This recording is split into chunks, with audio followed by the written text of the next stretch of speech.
Je voulais d'abord, ici, au-delà de tout ce qui s'est dit ici, faire des révélations qui, je ne sais pas si ça échappe au gouvernement congolais ou si le gouvernement congolais le sait, mais est en train de faire semblant sur cette histoire de Thomas Lubanga.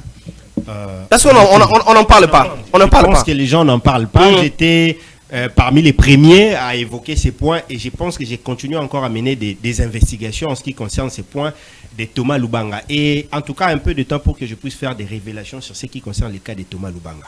Tout le monde le sait, Thomas Lubanga, c'est un ancien condamné au niveau de la CPI, chef rebelle, on l'a condamné. Et à Kampala, on a vu, il a signé un communiqué pour dire quoi? Il lance un mouvement rebelle pour libérer. D'abord, il fait mention de libérer l'Ituri.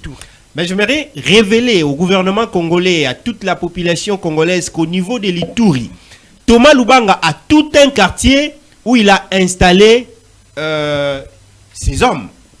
Je ne sais pas si le gouvernement congolais le sait ou non. Parce que nous sommes en contact avec les amis qui sont là-bas. Il y a tout un quartier au niveau de l'Ituri qu'on appelle quartier Sayo.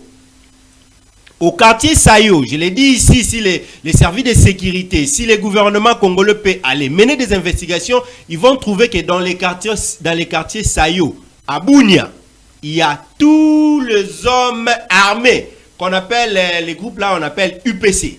C'est un mouvement de Thomas Lubanga qui est dans ces quartiers qu'on appelle Sayo et bien outillé en termes de munitions, des armes et consorts. En tout cas, j'invite les services de sécurité, le gouvernement congolais à s'imprégner de cette situation et aussi à ne pas prendre ça à la légère. Ça commence comme ça. On fait des révélations. On vous donne des éléments pour que vous puissiez vous servir, afin que vous puissiez protéger la population. Vous ne le faites pas. Mais quand Thomas Lubanga viendra au niveau de l'Ituri, nous allons déjà nous sentir faibles parce que là déjà, ces hommes sont sur place.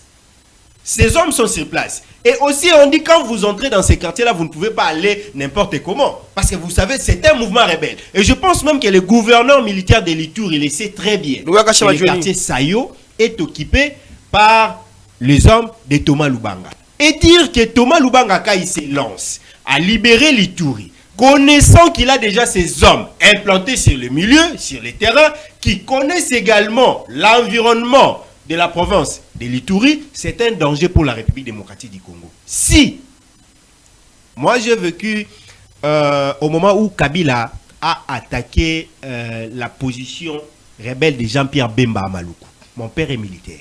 J'étais dans le camp à Maluku. J'ai vu comment les stratégies étaient montées. Mon père, j'étais à la maison, je voyais comment ils... C'est comme si des histoires que nous regardons dans des films, ils arrivent, ils commencent à tracer, pampa. Et quand on a attaqué les camps de Jean-Pierre Bemba à Maluku, j'étais témoin et j'ai vu comment ces hommes étaient dispersés. Et je pense que c'est parmi les politiques et les gouvernements qu'on peut mettre en place. Si réellement les services de sécurité arrivent à détecter ce que nous sommes en train de dire aujourd'hui à Bunia, quartier Sayo, où les rebelles, les hommes de Thomas Lubanga se situent actuellement, je pense qu'ils ne vont pas seulement se limiter dans ces quartiers-là. Aussi longtemps que les stratégies seront en train d'être montées, ils vont se disperser de part et d'autre, et puis ils risquent d'encercler Bunia, d'encercler l'Ituri, pour que Thomas Lubanga passe à son occupation. Et ça encore, ça risquera d'être compliqué pour que nous puissions encore citer cette histoire de Nanga, comme on est en train de chercher aujourd'hui à parler avec les rebelles du M23, que le gouvernement prenne au sérieux cette histoire et que les investigations soient menées par les services de sécurité pour déstabiliser ces gens-là. Voilà, toucher à la deuxième question. La deuxième question est celle de savoir... sur l'attitude et le comportement des politiques actuels. L'attitude des comportements face aux enjeux actuels. Christian, on en a déjà parlé, je pense qu'on va... Non, j'ai touché ce point-là parce qu'on parle du gouvernement de l'Union nationale. Alors, quel profil pour ces gens-là? On va pas faire de blanc, bonnet, blanc. Parce que ce sont de l'Union sacrée qui vont encore faire partie de l'Union nationale. Je voulais d'abord ici que nous puissions nous mettre d'accord qu'au Congo, quand on parle des gouvernements, on ne voit que des intérêts. C'est généralement les partages des gâteaux. Bien sûr. Vous comprenez? On a déploré ici, nous journalistes, et nous disons, nous qui sommes ici, nous sommes engagés à défendre la nation. Peut-être, nous qui sommes journalistes, nous disons, nous défendons la nation sur les fronts médiatiques. Et les politiques, on a constaté l'absence totale, déplorée même par les chefs de l'État, Félix Antoine Tshisekedi. Si c'était, moi je l'ai dit toujours, si c'était lors des partages des gâteaux, on allait assister à nous, les ressortissants de Maïndombe, les ressortissants du Congo central, ne sont pas d'accord avec telle nomination, telle nomination, telle nomination. Pourquoi ces politiques ne sont-ils pas prononcés pour dire que nous, les ressortissants de Maïndombe, les ressortissants de Kinshasa, les ressortissants de Kwilu, ne sommes pas d'accord avec cette guerre d'agression dont nous sommes victimes? Et donc, déjà, je l'ai dit ici, et je pense que cette image va encore revenir. Le gouvernement de l'Union nationale ne fera pas l'unanimité. Le gouvernement de l'Union nationale ne sera pas accepté.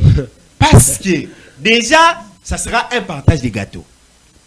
Lorsqu'il sera un partage des gâteaux, il y aura des uns qui vont se retrouver et les autres qui seront frustrés. Vous allez les comprendre même actuellement avec les nominations